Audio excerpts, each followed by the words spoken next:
match up in our Jets picks. We're going to talk about Thursday Night Football. We're going to preview all of the games. As usual, there's Jimmy on the bottom. There's Jed to my right. Good morning, everyone. Good morning. Hey, let's start off with what we were just talking about. James Robinson over at the Jacksonville Jaguars. Hey, Jed, let me just here's the thing. And I know a lot of times you said you didn't play him. My frustration with James Robinson is Trevor Lawrence to get to the goal line. Carlos Hyde is a scratch. He got injured, and so he didn't play. So you knew it was going to be James Robinson. But every single time they got near, Trevor Lawrence would try to run it in. That fourth down play at the goal line, he gets stopped. Give it to James Robinson. That actually, I think, lost them momentum, and they lost by 3 points. Jed. Yeah, I totally agree with you, and I'd be curious to know if he audible to that, or if that was the play call. I don't know if you could tell, but no, I totally agree. So actually, what I'll highlight is I was just saying I didn't play James Robinson. I also did not pick up Tyler Boyd. I was on the verge of, and this to me is why you have to watch the news, because I didn't know that Carlos Hyde was out. Had I have known that, I definitely would have played James Robinson, because you knew he wouldn't be losing carries to him. But I knew with Tyler Boyd that T. Higgins was out. I wasn't sure. There was like a little bit of a question. They said if this game had been on Sunday, he would have played. And so I didn't pick up Tyler Boyd, but I should have known that he would be the clear number 2. And he ended up getting over 100 yards. I think he had 10 catches. I mean, he had a great game. So the other thing I'll say is that it just shows for that Cincinnati offense. I think this was a good win for them. This was a classic trap game. They could have easily lost that. I think this shows kind of their mental fortitude that they won. But it shows that in the Cincinnati passing game, the number 2 wide receiver can get you starter points. So you have to watch that. It's either going to be T. Higgins or it's going to be Tyler Boyd.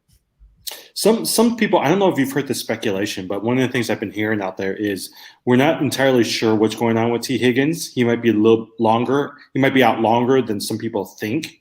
There's some thought that he'll be back next week, but he might actually also be out for a few more weeks, similar to the Joe Mixon thing. I guess Cincinnati seems to have a reputation of not entirely telling people what's going on. Hey, also on the Jacksonville Jaguars scene, DJ Chark, broken ankle. He is out. So now you should know and Marvin Jones. Yeah, agree. I think Jacksonville is right.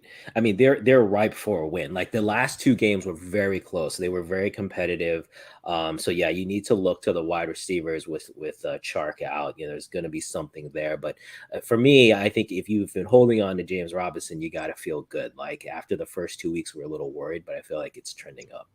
The ESPN guys were saying if you're in a dynasty league, this is the time to pick up a Trevor Lawrence. What do you guys think? I don't know, man. I don't know, to be really honest. I guess I'm just more worried about the team overall. Like it's not necessarily his talent. It's just where is the team going? There's so many good young quarterbacks right now that I can think of that I would want over Trevor Lawrence. Yeah. My head. Go ahead, Tom. No, the question you're still trying to figure out is whether Urban Meyer will stay past the first year. Well, that's the same thing, right? Same thing with the Chicago Bears, and I know we'll talk about that as well too. You got Justin Fields and you got Trevor Lawrence, who's pretty 2 good rookie running backs from a dynasty perspective. The issue isn't necessarily them and their skills. I think it's whether or not the head coach is going to be there. And both of them right now, it's like if tomorrow they leave, I don't think anybody would be surprised by it. Yeah, that's a really good point. Yeah. One other thing, Joe Mixon rushed 16 times for 67 yards, but he actually was not in toward the latter part of the fourth quarter. Perrin was actually in because he has a minor ankle injury, so something to monitor as well too. Hey, let me actually go through some of the injuries as well too, and then from that point, love for you to comment a couple of things. Christian McCaffrey, expected to miss this game, should be back for next week. Quentin Nelson, all-pro left tackle, high ankle sprain. This affects the running game as well as Carson Wentz. A.J. Brown, week to week with the strained hamstring. Same thing with Julio Jones. There's a good chance both of them players are not playing. Darrell Henderson, hopeful with his ribs, should be good to go for week 4. Tyler Lockett avoided a serious knee injury. There's a good chance he won't be playing. Juju Smith-Schuster, bruised ribs. Lamar Jackson misses Wednesday, Thursday with a back issue. George Kittle, calf injury. Antonio Gibson, shin injury. Rob Gronkowski looks like he'll be playing, but he has missed practice the last couple times. Giovanni Bernard, MCL sprain. Ken Hamler is on injured reserve. James White is out. Any of those stick out to you in terms of injuries? Well, for sure, I know Rob Gronkowski is going to be playing against the Patriots. Tyler Lockett, I was just reading, he did not practice, and most likely he will not play, which ends up being well for DK Metcalf.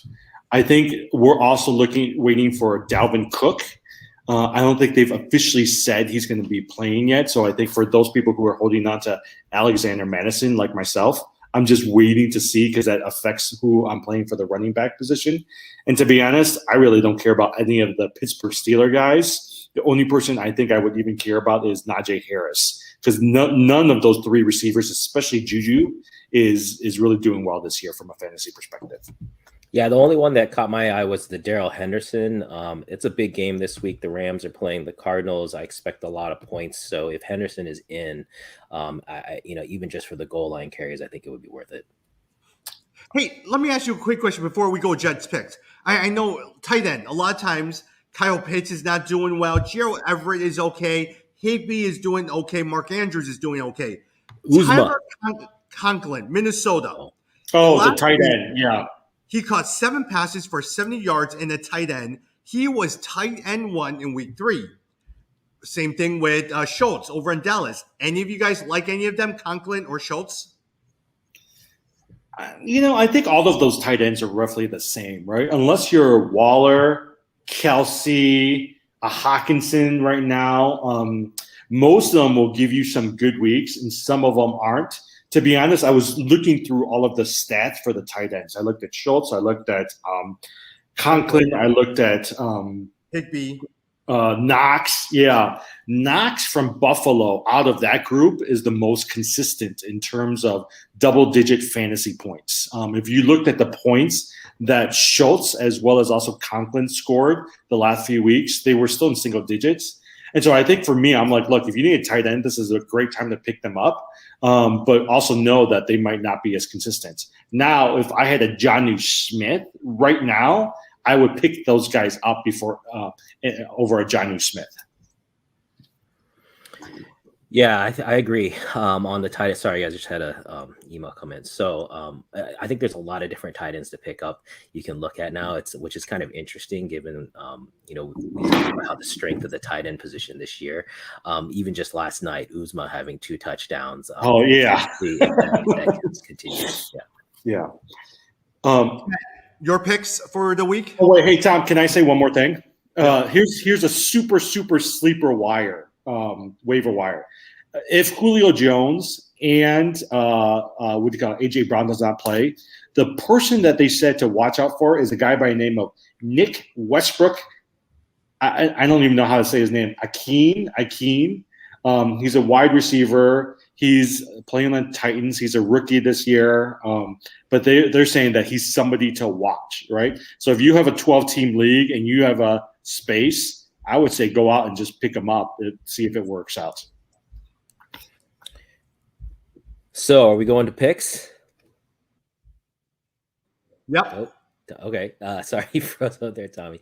So there's a lot of good games this week and some really interesting spreads. Actually, that Cincinnati Jacksonville game, Cincinnati was a 7-point favorite, but that's the biggest spread they've had all season. So it would have been a fairly decent one to pick the underdog. The other one I'll mention is, you guys, I don't know if you saw this, the Buffalo Bills are 17-point favorites against the Texans. That is a huge number. Very hard to resist if you're a bettor or a gambler to take the Texans and take the points. I mean, that's just a lot of points. So you might want to look there. The other couple games I'll mention, the Panthers. Let's see if the Panthers are really for real. They're 3-0. They're playing the Dallas Cowboys. The Cowboys offense seems to be clicking. And I think Vegas is showing you that they don't believe Carolina is for real. Cowboys are 4.5-point favorites. And I actually do like the Cowboys in that game. So I think that's an interesting one to watch. The other two big ones, the Cardinals playing the Rams. I love this game. The Rams are 4-point favorites. And I know Stafford's look great and that defenses look good, but I am going with the Rams in this one. I think the Rams can, if not win outright, they can at least beat the spread. So I like the Cardinals as my underdog pick over the Rams. And then the last one I'll mention is the Seahawks are playing the 49ers in San Francisco, and they are 3-point underdogs. So the 49ers are the favorites, and I like Seattle here. Seattle has, yes, they've lost 2 games, but they were close. If you look at their offensive production, it's been there. I know Tyler Lockett might be out, but I expect in this division game for Seattle to step up and beat the 49ers. Got it. Good. Jen, hey, quick question for you. Let me ask you a quick question. I was looking at some of the league that you and I and Jimmy are in. You picked up New England and dropped Baltimore. Why? So I think that's another interesting trend. I think the defenses we expected to be good are not necessarily producing off fantasy. So Baltimore is a good example. They are, and actually I'm worried about Baltimore as a whole. I'm actually starting to jump ship on Baltimore as a team that's going to do well. I think there was a little bit of a mirage in that win over Kansas City. So the big thing for me is they haven't had more than 5 points in the past 3 weeks. And I actually made that pickup for New England for week 5, because in week 5, New England is playing, I think, Houston. And so basically I'm picking up for the future defensive play. Well, because I was saying, if you were going to pick them up for this week, I don't think there's any way they're going to stop Tom Brady and those guys. Well, that's why they got dropped. I think that's why New England got dropped. And so that to me has been, so Baltimore and Pittsburgh typically are the defense. Even the Rams are the defensive that have great points, but they haven't been producing. So I'm just, jumping ship on that. Oh, the worst defensive team right now is Washington. I mean, have you seen the Washington football team? They're in the negatives. Yeah. Well, so here's the thing is, one of the leagues I'm in, I've lost the last 3 weeks, and I couldn't figure out why. And it's because my defense has been losing it for me.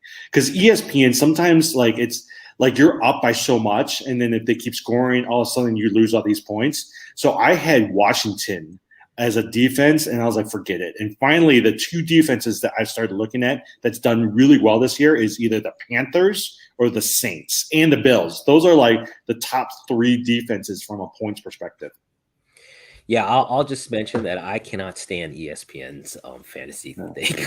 I like Yahoo so much better. I just cannot stand the way, even just the way they do the projection of the points. It doesn't help you follow the thing. So okay. So I agree. Let's spend 30 seconds on that. I hate ESPN because sometimes you're looking at it and you're like, oh, I'm going to do really well. And then you look at it and just say, no, this defense statistic is deceiving.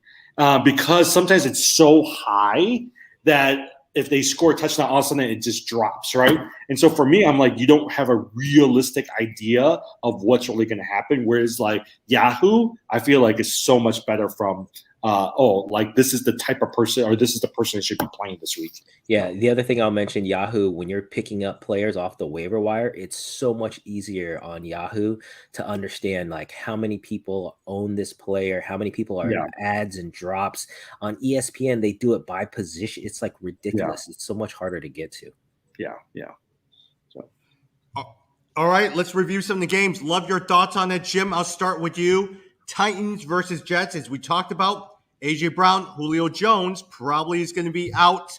Derrick Henry continues to be the running back number 1 so far. He is not only a receiving threat, running threat. Man, he is a dual threat. My big question is on the Jets side.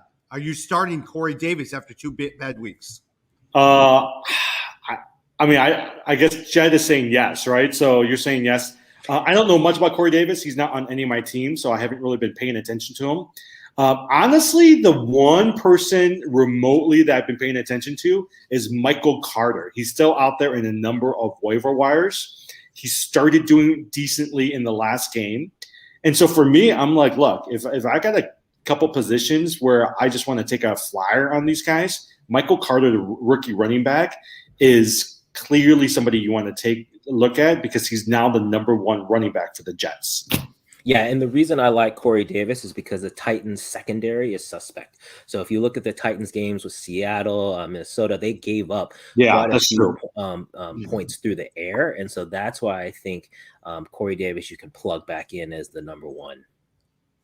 Yeah. Two stats for you, as usual. Our intern, Justin, does a great job. The Titans are allowing the fourth most fantasy points to wide receivers.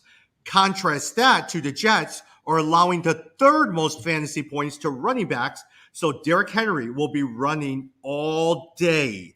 And at the same time, hey, Corey Davis, like Jed said, is a great pickup as well, too. Jed, let's go over the Chiefs versus Eagles. I would say Patrick Mahomes is a number one quarterback, right? Is he completely otherworldly like he has been years past? Not as much this year. And their defense has really been struggling as well, too. And last week, the Eagles got blew out in their game. Yeah, so I think Patrick Mahomes is definitely not the number one quarterback. I think that should be obvious, and that is one of the biggest surprises of this season. The offense has struggled a little bit. It's still producing, but the big problem has been the defense. Kansas City's defense is not there. So this game, Kansas City is actually a 6.5 point favorite. I think that's pretty high. I don't think Philadelphia is as bad as they looked last week when they got blown out by the Cowboys. I think the Cowboys offense just really kind of jumped on the Eagles and they got a little bit shell shocked. So I expect the Eagles to play this one close. I would have no problems playing some of your Eagles stars. So I think Devonta Smith, I think even Miles Sanders and Jalen Hurts, I think are all plays in this game. Yeah. Well, speaking of that, Jed, let me ask you a quick question. Miles Sanders, running back 27 so far. In the last couple of weeks, he's been outside the top 30. Are you even starting him on a weekly basis? Is he a running back 2 anymore? Yeah, as soon as I said that, I was like, oh man, actually Miles Sanders, I'm not sure. That's a good call. I mean, if you have a viable option, I think it's reasonable to sit him now. I think this is now week 4. This is where you got to start to make some of the hard calls on people where 3 weeks in, they still aren't producing. And so, yeah, I think Miles Sanders is definitely a candidate to sit. Okay, so Thursday morning, I woke up and all of a sudden I see Tommy picking up Deshaun Watson in a couple of leagues. And I was like, is he seeing something I'm not seeing? So I'm starting to look, right? And there's rumors out there that talks have heated up by the Eagles and the Dolphins about possibly bringing in Deshaun Watson. So the question for me is, do you take a spot and pick up a Deshaun Watson? Because it's not like you can add him to your IR. If you can add him to your IR, I can see it. But do you want to pick up a Deshaun Watson? I don't, because as I said, I'm worried that essentially the reason the league hasn't started an official investigation is because no one's tried to play him. In fact, and so that's why I think the league hasn't done anything. The minute somebody tries to play him and put him on the active roster, I would expect the league to respond by saying we've opened an investigation, and during that, he's not allowed to play essentially. So I'm worried that whether or not he'll actually be able to play, as long as that lawsuit is still active and not resolved. Mm-hmm. And Jed, I'm banking on the fact that if the NFL says they're going to open an investigation, it's going to take months. They're going to still allow him to play pending investigation. Once they determine, he'll keep appealing, appeal. Next thing you know, it goes in the next season. So just in case, I think a lot of times I have some open roster spots. Okay, do you guys think a trade is imminent? Do you think there's going to be a trade? I mean, whether or not he plays, but do you think he'll be traded? I think Miami, so. I think. Oh, yeah. Yeah, I think so. I mean, I think Houston would be insane not to do it, especially because, remember, he wants out. So he's been asking to get out. I mean, this is the perfect opportunity. And that means that, remember, they were asking for 3 number 1s and 2 number 2s. They apparently have dropped that a little bit, but that still means they're going to get at least 4 solid picks out of him. To me, I don't see how you turn that down. Especially for a player that's not doing anything either. Yeah. Jim, let's go over the Panthers and Cowboys. A couple of questions. Oh, go ahead.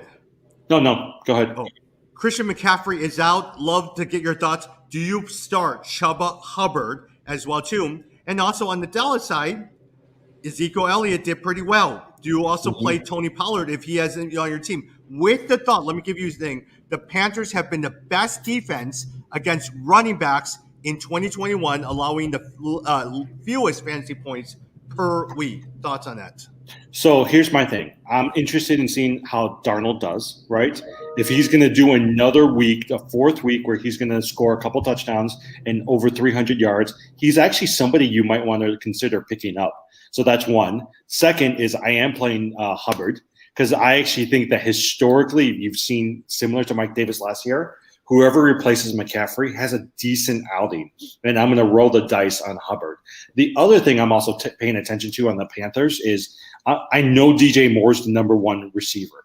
The question I have is who's the number two receiver? I actually think it's going to end up being Terrence Marshall versus a Robbie Anderson because Robbie Anderson is pretty much non-existent. And so Terrence Marshall actually the last couple of weeks has actually done pretty well. He's got about 6 receptions on average. He's got 8 balls thrown his way. And I actually think he's a pretty decent receiver, not just in a dynasty, but for somebody to look at long term. Cowboys wise, I don't know. Like, I still think, and this is just my thing, I still think that Tony Pollard's your running back that you want versus an Ezekiel Elliott.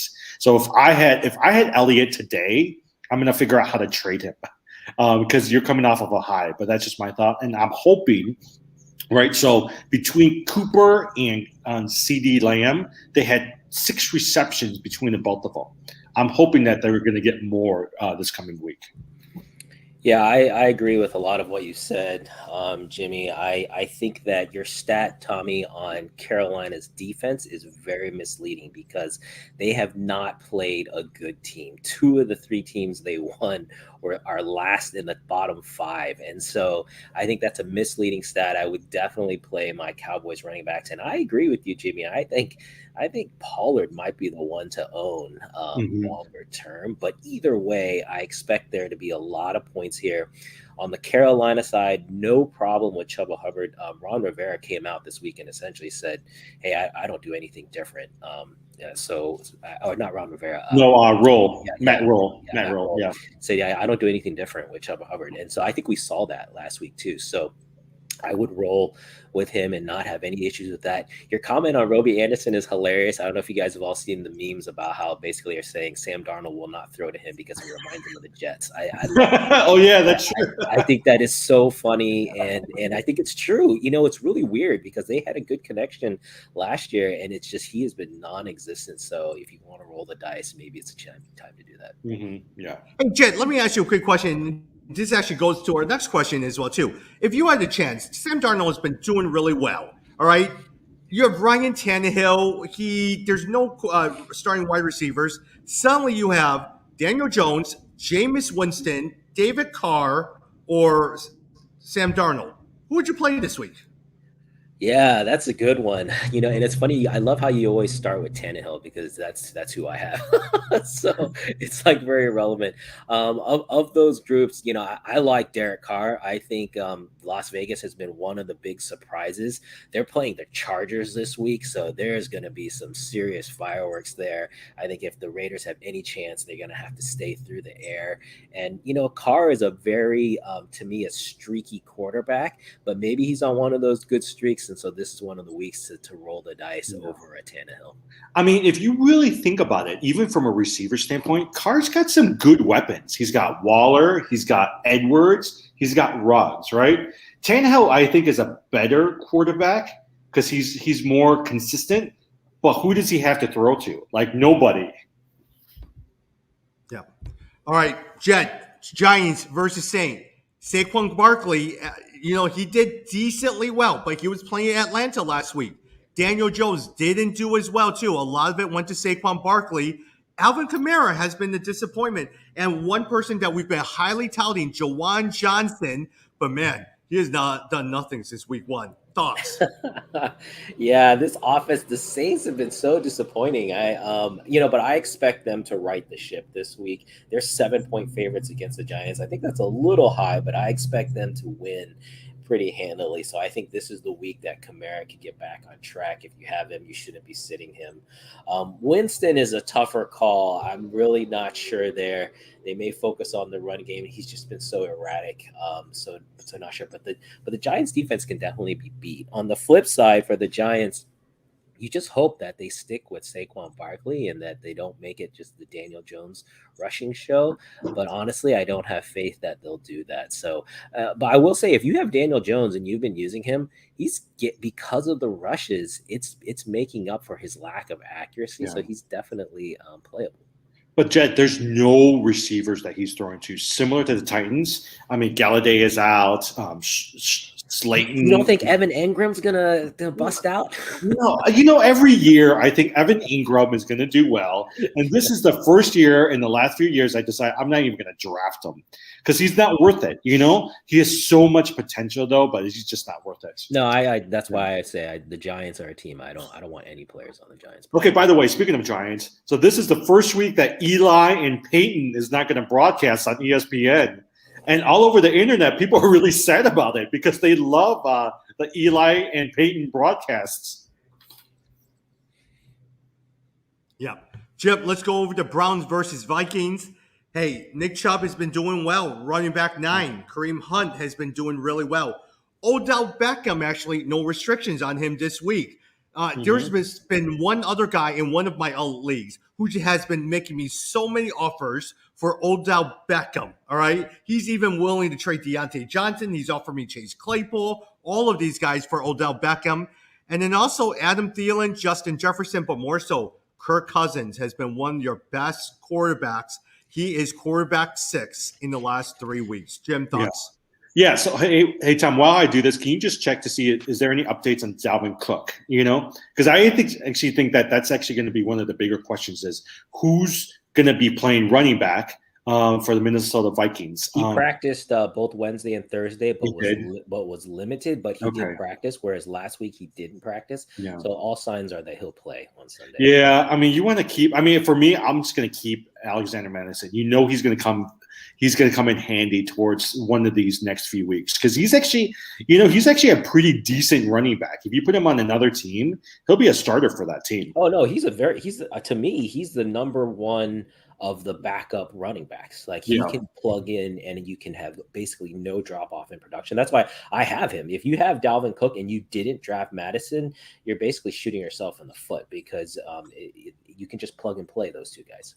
Yeah, so I mean, Jefferson's been doing great.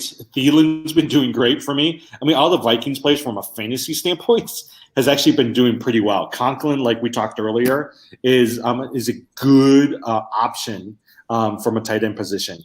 The Browns, I mean, honestly, without Jarvis Landry and without any other receivers, Beckham becomes your number one receiver. I think he had 5 or 6 targets. He led them in receiving last week. I think he'll do that again. They're going to use Kareem Hunt in the Jarvis Landry role, so he's going to come out of the backfield and get some receptions. And actually, last week he had a more productive fantasy day against the Bears than Nick Chubb. Chubb, I think, is good. He's a good runner. But the one thing with with Hunt, you get from a PPR league is you get the points because he's also able to catch out of the backfield too. I think Hunt's per average, per carry or per reception is almost double Chubb. Yeah. So it's interesting, but Chubb is definitely not having as good of a year as last year, but he's still the primary back. So you definitely don't want to sit him. Mm-hmm. All right, let me throw a scenario out. Hey, I love the debate that ESPN had discussion. I listened at their most recent podcast. They were arguing, Jen and Jim, I didn't know what you thought about this. They said, Kirk Cousins is doing so well. You need to trade him, let's say, in Aaron Rodgers if you have it. And then from that point, trade him to someone who has Ryan Tannehill and then pick Kirk Cousins up on the waivers if he's on it as your starting quarterback. Would you guys do that? Well, just in general, I love the strategy of if you have identified someone on the waivers that you can pick up who you think its production is pretty close to what you have, and then you can trade that asset. Yeah, that's a very good strategy, right? Because you're essentially doubling the star players on your team. So I like the strategy. The question is just, do you believe that Kirk Cousins is going to continue to produce at the level he's produced? I personally do not. I am not a Kirk Cousins fan. If I had Kirk Cousins, I might try to sell him high and trade him away that way, but I'm not picking him up and depending on him as my QB. The other thing too to add, remember he doesn't have a vaccine for COVID, and so if tomorrow he's out, that's a risk you're taking as well too. And so that's right now. That's not a risk I'm willing to take, But I do agree with the strategy that they've talked about, figuring out how to take one of your star players and turn them into a couple of other assets. Another way that strategy kind of plays out, and I have a league where I had Mahomes, and I also drafted Herbert, and this is in my work league. And I know that was kind of crazy, but Herbert dropped really late, it was like round 9 or 10, and so I went ahead and grabbed him. And so what I realized was, in my mind, I was trying to trade Herbert. I was like, okay, I'll keep Mahomes and I'll trade Herbert. What I realized is I need to flip that. I actually need to keep Herbert, but trade Mahomes because Mahomes has the name recognition. Yeah, totally. I can get back a good player for him. Yeah. And honestly, sometimes for me, I like the 2 quarterback strategy. That's something I've adopted the last couple of years, but I'm really kind of doing more of it this year, is draft 2 quarterbacks and figure out a way to get rid of one of them for some assets towards the season. Okay, I would say this. In one of our dynasty leagues, one of our players, who shall be remain nameless, this is ridiculous, has Tom Brady on the team, Deshaun Watson, Jalen Hurts, Justin Fields. That's a little too many quarterbacks. Yeah, I debated dropping Justin Fields just because I'm so upset at Nagy, and I just don't know if he's ever going to use him, but I can't. I feel like he just should produce so many points given his rushing ability and I just feel like there's so much untapped potential. So I think I'm going to wait maybe 1 or 2 more weeks, but if nothing happens after that, I may have to cut him. Which actually is a good segment to Lions and Bears. Before I ask you, Jed, to preview Lions and Bears, I want to ask you, good idea or bad idea for the Bears to move to Arlington Heights? I like it. I was like, hey, the big thing to me is how small Soldier Field is. Yeah, like they don't have enough space, and so I think that's the biggest thing, is if they can increase capacity. And of course the big thing is the suites. All the stadiums, that's where they make their money, is the suites. And so but kudos to them. I mean, hey, Arlington Heights isn't far from me. I can drive over there. I will say I was surprised by the price. I mean, it's a lot of money, but they only paid $167 million for it. That's actually not that much when you can think about the potential a big stadium like this, because I think they're going to do what some of these other places like SoFi in Dallas did. Yeah, and have you guys been to Arlington Racetrack? Have you been there before? I passed by it. I've been there. I went to 2 corporate events there, was in the suites. It's nice. So I don't know if they're going to just destroy it and rebuild completely, but it's definitely, you have the space to build a beautiful facility there. So I could see them doing that. It's 33 acres that they bought for all of that money. And now here's the thing. The mayor is all mad because the Bears refused to negotiate with the Park District. The Park, we all know, living in Chicago, how bad the field is. That is always a complaint. How messy the field is, how many games they play right before the game. So, look, if I'm a client, you haven't been treating me with a good field all these years. Why in the world am I negotiating with you during this period of time? I'm just not. No, the mayor's made a bad move, because I think she should have negotiated and figure out a way to keep the Chicago Bears in the city. But right now, with them moving, they're going to lose it. I mean, she says what? The soccer team signed a lease. I was like, no one's going to go to see the soccer team at Soldier Field. No, they would be doing better if they just converted it into some kind of a park or something. I think you'd get a lot more out of it. But it not only has the field upkeep been bad, but remember the whole parking situation. The Bears lose because essentially the city and the park district get the money from the parking lot. Yeah, and so they've been losing out on that revenue too. So there's to me, this is a win situation, not a win-win situation, but this is a no-brainer for the Bears. Going back to the Bears game, Tom, I mean, from a fantasy standpoint, I'll let Jed talk about that, but I really do hope the Bears lose this one and lose bad, because if they keep losing, they'll get rid of the Nagy as a coach. And right now, I just think they need somebody new in there. Oh man, that hurts my heart. I don't want to say to root for them to lose, but I hear what you're saying. I actually think they can win this game though for sure against the Lions. They're 3-point favorites, which is what you expect at home. But the Lions did not look great. Remember, the Lions have basically no wide receivers, so they're only passing to Hawkins. Essentially, all they have is Swift. It's all about DeAndre Swift. Who's actually doing pretty good from a fantasy. Doing very good. Yeah, if you have him in fantasy, if you roll the dice on him, you've been paid off in spades. I mean, he's playing very well and should continue to. Their coach actually came out and said they want to feed him the ball more. So I think if he gets even just 5 more carries, his production is going to be through the roof. So keep playing him, but I expect the Bears to win this game. I like us as a bounce back. So if you've got your Montgomery, if you've got Allen, I think that today this is the time to get him in. Well, okay, so who is it? I was listening to one of the podcasts, NFL, I think it was NFL, and they were ripping Allen Robinson because they said you drafted him high, but right now, based off of everything, there is no way you can get rid of Allen Robinson unless you take like 20 cents on the dollar because there's nobody who wants Allen Robinson right now. I think you can get rid of David Montgomery, get something back, but Allen Robinson, you're not going to get much out of it. Hey, I would if anyone's willing to trade Montgomery, I'd take him. Montgomery has looked great, and the Bears are a mess, but I would take Montgomery. Mm-hmm. Interesting. I should tell my wife she has Montgomery. No, I actually have Montgomery sitting there. I'll be looking at it for you. Hey, let's go on, Jim. Texans versus Bill. We got run on. Brandon Cooks is someone that you're starting. Zach Moss is the two players I love to get from you is Zach Moss and Stephon Diggs. Thoughts on this game? By the way, Tommy's been trying to get Zach Moss and Stephon. Who have you been trying to get from me? Oh, Brandon Cooks. Tommy's been trying to get Brandon Cooks from me. And for me, I'm like, look, I don't know how long Brandon Cooks is going to last, but he's the only person they can throw things to right now. And honestly, the other game, he had 15 receptions. And I was like, you can't beat that. So for me, I'm on to Brandon Cooks for now. And honestly, you're starting to see Josh Allen coming in.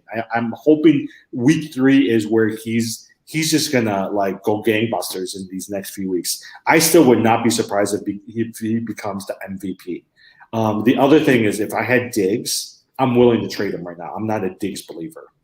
I am a Zach Moss believer, but I'm not a Diggs believer. Yeah, and that's my worry. I've got Diggs, and I was just gonna say that. I think if he doesn't score in this game, if he doesn't get double-digit points in this game, I'm either sitting him or I'm trading him because he has been such a disappointment. I drafted him really high. In a lot of leagues, he was in my 2nd round draft pick, and so he has not panned out. This to me is the last week waiting on him. Yeah. Hey, by the way, I have Diggs and Montgomery on my Dynasty League, so I may be making you an offer here, Jed. Yeah, but can I just say, for those people who are looking at your waiver wires, Zach Moss. Zach Moss is the person you want to go after. And I still see him sitting out there, but in all the leagues where I picked him up. For me, I'm going to really put my benches on Zach Moss, and I'm still big Marquise Callaway fan. Jet, let's go over to Colts versus Dolphins. Jonathan Taylor has just been very disappointing. He has been running back 28 this year. Marlon Mack, I think a lot of times he's asked for a trade. They're looking for a running back needy team for them to trade Marlon Mack. And Myles Gaskin has been a very disappointing. So probably the star of this game is Jalen Waddle and Michael Pittman here.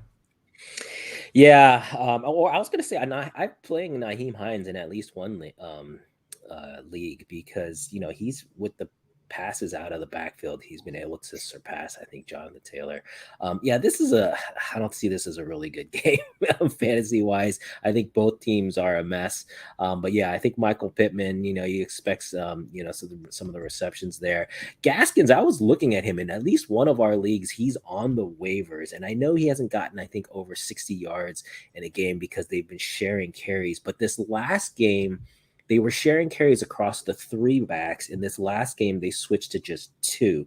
They dropped your guy, Ahmed. He didn't get any carries or very few the last game. So if that continues, Gaskin could emerge as a playable running back. Jed, somebody keeps trying to trade me Gaskin for Justin Jefferson. And I was like, that is the worst trade in the entire world. It could be someone like Tommy who's just trying to start the conversation. They don't believe it really. No. Actually, that's not me. I would not be insulting for that thing. I mean, No. now you're just asking for trouble. Yeah, Jim, Washington football team against Falcons. Taylor Heineke has been good. We're not going to talk about Antonio Gibson. We're not going to talk about McLaurin, but more so Logan Thomas, as bad as he is tight end 7 on the year. But more so on the Atlanta team, do you play Cordero Patterson? And what about Kelvin Ridley? Logan Thomas is the 7 tight end. Yep, That's tight end 7. insane. I can't. Yep. I have Logan Thomas, and I would have bet he was outside top 10. There's not that many. There's not that many consistent tight ends outside of the top 4. Yeah. You know, I mean, most of them are all around the same. I don't know. I mean, I hope they eventually. Okay, so this is what they were saying about Calvin Ridley. I was watching ESPN. They said actually Calvin Ridley has gotten the same receptions as he's had the last few years. The problem isn't necessarily Calvin Ridley. The problem is actually Matt Ryan, because in the past, Ryan was able to throw this ball downfield. And so whereas like before he was able to get like a 30-yard or 40-yard pass, now it's like 16 yards. And so you can tell the arm strength for a Matt Ryan is not there, similar to a Ben Roethlisberger. So the concern that they have is unless the Falcons and their new offensive coordinator, Arthur Smith, changes the strategy and puts these people in a position to win, it's almost like you're not going to get anything. Like, for instance, Kyle Pitts barely had – and he had 0 receptions in the first half of last week's game, and he ended up with like 4 or 5 receptions, right? Like, you got to get your ball to your tight end a little bit more. Even Mike Davis, they haven't really been able to use. I mean, they've used Patterson, but Mike Davis has really not been used effectively. Tommy, do you know what Kyle Pitts is ranked on the tight end for the last? I know you said Logan Thomas was 7. Where was Kyle Pitts? You know what? I don't have that, but I'll take a look at that. There is one stat I want to give in terms of what Jimmy had said. Matt Ryan last year, Calvin Ridley averaged 15.3 yards per catch. Career average 13.8. This year, it is 8.8 yards per catch. Yeah, it's really low. Yeah.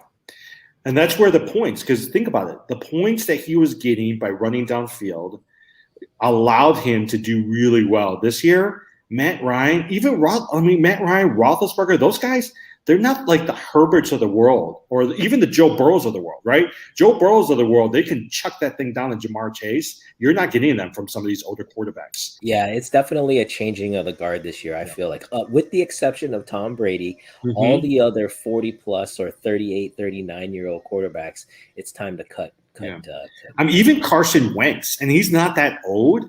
He's not throwing it downfield. I mean, look at Pittman. Pittman's just getting short, middle-of-the-road passes, and that's what he's getting.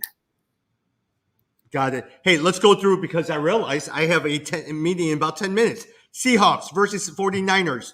Thoughts on that one, Jed?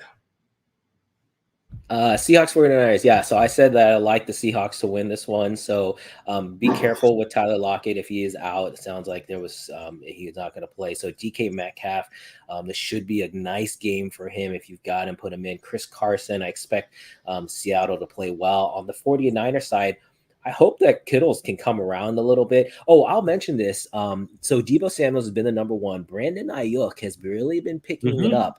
And so if Ayuk is sitting out there on your waiver wires, he's someone to take a look at. I like Ayuk a lot. He is sitting on a number of waiver wires. I've been surprised how many people dumped him. Yeah, so he might be someone I would be surprised if he has a pretty good game here.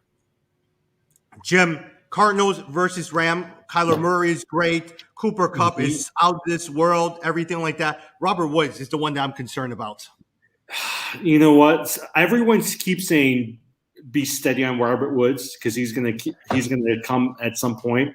I just feel like they're just not similar to Anderson and Sam Darnold. They're just not paying attention to Robert Woods. You know, his receptions aren't there. Cooper Kupp seems to be the favorite that they're going after. So I think for me, it's Cooper Kupp. Kyler Murray, I think, is good. I'm interested to see this week who's really going to get more carries. Is it going to continue to be Chase Edmonds, or is Connors going to get more carries, especially at the goal line?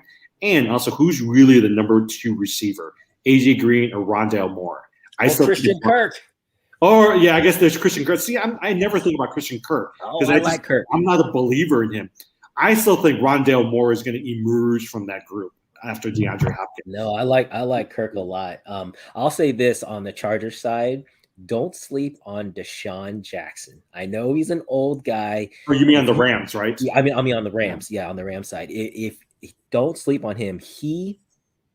If you watched that game last week, Stafford missed him twice, and he was way behind the defense. I think Stafford's just figuring out his speed.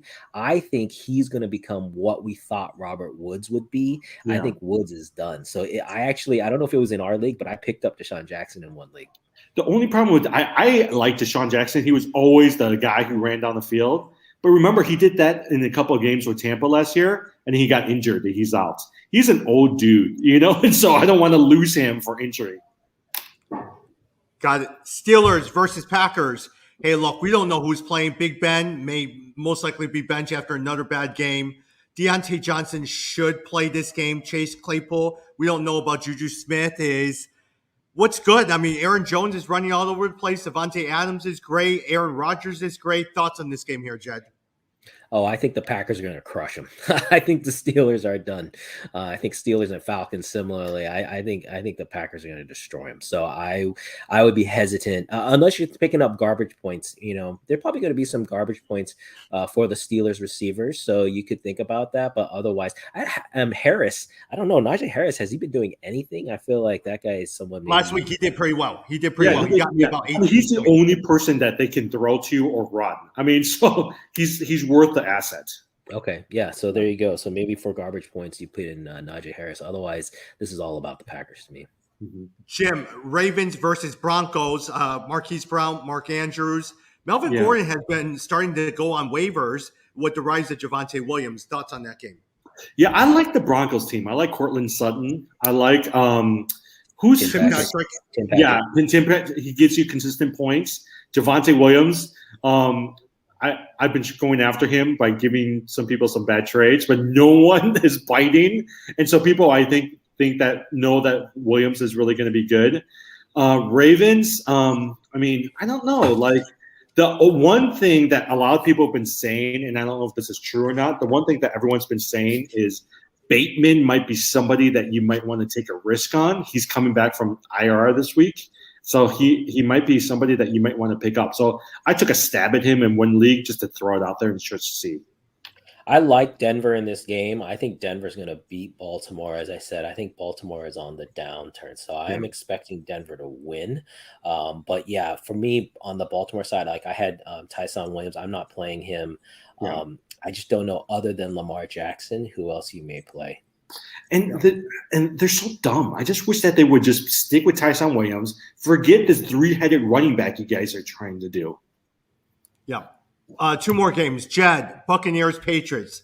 Look, all you're doing is starting Tom Brady, Rob Gronkowski, and they're just going to take care of it, right? Yeah.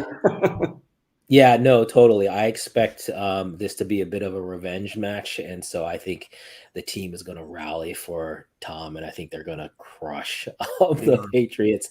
I think on the Patriots side, though, there's going to be some points. And the question is just where. I mean, I have Harris, and I've been waiting for him to pop because James White is now out for the year. I think they declared. Jacoby Myers. Yeah, Jacoby Myers. No, Kendrick Bourne. Kendrick Bourne. Yeah. So again, there's going to be some garbage points there, so you may be able to find that.